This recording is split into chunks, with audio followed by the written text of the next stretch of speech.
Good morning, শুভ সকাল। My first blog আজকে। তো বাইরে দেখে অনেক বৃষ্টি পড়ছে, তারপরে ফ্রেশ হয়ে নিলাম। ফ্রেশ হওয়ার পর ঠাকুরের সামনে গিয়ে একটু ঠাকুরকে প্রণাম করলাম, যেহেতু সকালে উঠে করি আমি।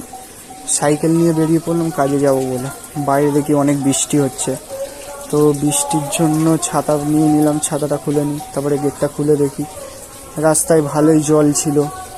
তো যাওয়া যাক এবার কাজের দিকে। বেরিয়ে পড়লাম রাস্তায়। কাজের বাড়ির সামনে চলে এসেছি, সামনেই কাজের বাড়ি। ওই বাড়িতেই আমার কাজ হচ্ছে সামনে। সাইকেলটা সামনে রেখে দেবো, সাইকেলটা এখানেই রেখে দেবো। সাইকেলটা বেশি দূর নিয়ে গিয়ে রাখবো না। সাইকেলটা রাখার পর ঘরে ঢুকে গেলাম। ঘরে ঢুকে দেখছি যে কোনগুলো হয়নি, যেহেতু আমাকে রং করার জন্য পাঠিয়েছে। ভিতরে পুট্টি করেছিলাম, পুট্টি প্রাইমার করাই আছে। এই পাল্লাগুলো কেউ করে গেছিল, আমাকে এইগুলো করার জন্য বলেছে, তাই আমি এসছি। আগে প্রথমে পাল্লাগুলোকে ঘষে নেবো ভালো করে, যেহেতু পাল্লাগুলো নতুন পাল্লা, একটু ঘষতে হবে সিল্ক কাগজ দিয়ে, না ঘষলে হবে না। বাইরে তাকিয়ে দেখি অনেক বৃষ্টি পড়ছে এখনো। আমি আর একটু ভালো করে ঘষে নিলাম পাল্লাটাকে।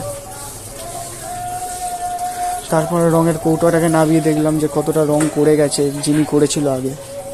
তারপরে আমি প্রাইমারটা করলাম, যেহেতু ঘষেছি কাঠটাকে, সেই কাঠের ওপর আবার প্রাইমারটা করলাম।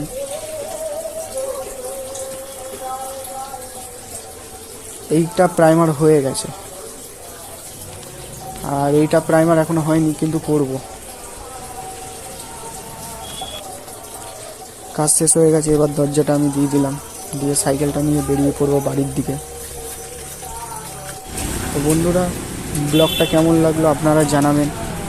যদি আপনারা বলেন তো আরও ব্লগ বানাবো, নতুন নতুন ভিডিও বানাবো। তো চ্যানেলে নতুন কেউ যদি দেখে থাকো তাহলে একটু সাবস্ক্রাইব করে রাখবেন। Okay bye. বাড়ির দিকে তো চলে এসেছি, আবার পরে